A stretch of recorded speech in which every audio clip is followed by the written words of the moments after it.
Halo semuanya, selamat datang di sesi penjelasan visual kita kali ini. Pernah kepikiran nggak sih gimana caranya mulai ngobrol sama orang Turki tanpa terdengar kaku?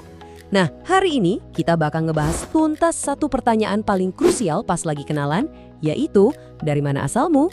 Gak usah khawatir soal tata bahasa yang ribet-ribet. Kita bakal pakai pendekatan yang super santai dan terstruktur. Jadi, siap-siap ya, kita bakal langsung mulai.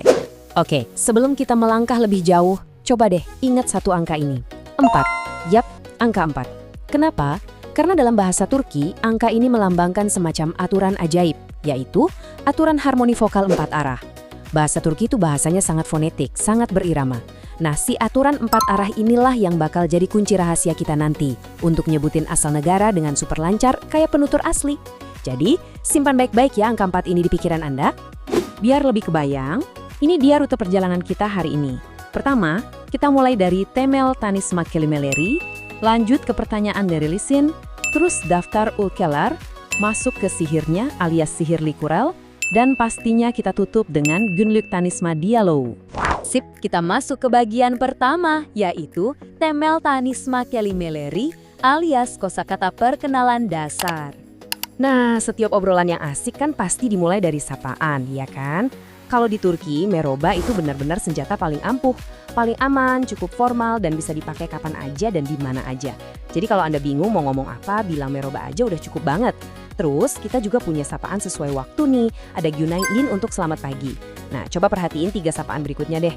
I Günler, I Akşamlar, sama I Geceler. Ketiganya dimulai dengan kata II yang artinya baik.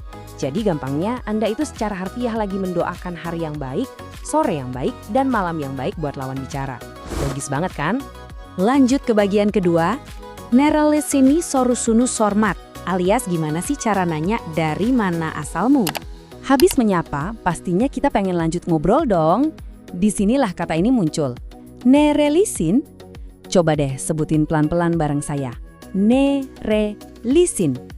Ini benar-benar pertanyaan yang esensial. Kalau Anda lagi di Turki atau ketemu orang Turki, ini nih satu skill utama yang wajib banget Anda kuasai dari bahasan kita hari ini. Pertanyaan ini biasanya dipakai buat nanya ke orang yang seumuran atau di situasi yang santai. Jadi kalau lagi ada yang nanya nerelisin ke Anda, otak Anda harus udah otomatis siap nih buat ngerangkai jawaban soal negara asal Anda. Sekarang kita masuk ke bagian ketiga, Ülkeler ve Milletler, atau negara dan kewarganegaraan. Biar bisa jawab pertanyaan tadi, kita cek dulu yuk nama-nama negara dalam bahasa Turki. Ada yang kedengarannya mirip banget kan sama bahasa aslinya? Kayak Indonesia, Malaysia, Singapura, Amerika. Gampang banget diingat.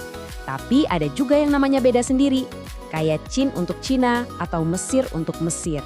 Tapi coba deh perhatiin satu hal penting ini. Lihat huruf terakhir dari kebanyakan negara ini. Indonesia, Malaysia, Turki, Japonia. Hampir semuanya berakhiran huruf vokal. Dan ini teman-teman adalah bocoran penting buat aturan grammar kita yang selanjutnya. Oke, ini dia yang ditunggu-tunggu bagian keempat. Sihir Likural Unlu Uyumu alias aturan ajaib harmoni vokal. Masih ingat angka 4 yang saya sebut di awal tadi? Nah, disinilah dia beraksi. Dalam bahasa Turki, kalau kita mau mengubah nama sebuah negara jadi orang dari negara tersebut, kita harus nambahin akhiran. Tapi akhirannya ini nggak sembarangan. Dia harus berubah menyesuaikan huruf vokal terakhir dari nama negaranya, biar suaranya enak didengar. Gampangnya gini, kalau vokal terakhir negaranya itu A atau I, kita pakai akhiran li. Contohnya, Malaysia berubah jadi Malaysia Lu. Kalau E atau I, pakainya li, kayak Chin jadi Chinli. Terus kalau O atau U, kita pakai Lu. Singapura jadinya Singapura Lu. Terakhir, kalau E atau U, kita pakai Lu. Ini tuh jenius banget sebenarnya, karena bikin mulut kita nggak capek pas ngomong. Suara Anda nggak lompat-lompat tapi ngalir gitu aja. Tapi tunggu dulu. Yang namanya bahasa pasti ada aja pengecualiannya kan? Coba bandingin ini. Di sebelah kiri itu pola yang normal. Indonesia ditambah akhiran jadinya Indonesia Le. Tapi lihat yang di sebelah kanan. Ada beberapa kata spesial di mana akhiran harmoni vokal itu sama sekali nggak dipakai. Kenapa coba? Soalnya kata buat menyebut orang dari negara tersebut emang udah ada dari sananya. Misalnya nih, untuk negara Japonia, orangnya langsung disebut Japon. Dari Almania, orangnya Alman. Dan dari Fransa, orangnya Frances. Menarik ya? Jadi kita nggak usah repot-repot nambah akhiran kalau kata aslinya udah mewakili bangsanya. Sekarang, ayo kita rakit kalimatnya bareng-bareng. Bayangin ini kayak lagi main puzzle. Pertama, ambil potongan dasarnya. Indonesia. Karena vokal terakhirnya A, aturan harmoni kita tadi minta akhiran le. Jadilah Indonesia le. Terus, karena Anda lagi ngomongin diri sendiri alias saya atau band, kita tambahin akhiran personal Tapi, ada satu aturan penting nih. Dalam bahasa Turki, dua huruf vokal itu nggak boleh tabrakan. Jadi, kita harus selipin huruf Y di tengah-tengahnya sebagai jembatan penghubung. Hasil akhirnya, band Indonesia Liam. Wah, keren kan? Rapi, logis banget, dan gampang banget disusun. Bagian terakhir nih, bagian kelima. Günlük tanışma diyalog atau dialog perkenalan sehari-hari. Terus, kalau dipakai buat ngobrol di dunia nyata, kayak gimana tuh jadinya? Bayangin aja ada dua orang yang baru pertama kali ketemu. Mustafa mulai duluan pakai sapaan yang aman. Merhaba, benim adım Mustafa. Nerelisin? Terus Cindra ngejawab pakai aturan ajaib yang baru aja kita pelajari. Benim adım Cindra. Indonesia Lim. Sen nerelisin? Nah, Mustafa balas dengan bangga. Ben Turkiye Lim? Coba diperhatiin gimana kata Turki ditambah akhiran li, terus dikasih huruf jembatan Y, dan ditutup pakai akhiran personal im. Jadinya Turkiye Lim. Asli, kedengarannya ngalir dan natural banget kan? Nah, sekarang giliran Anda nih.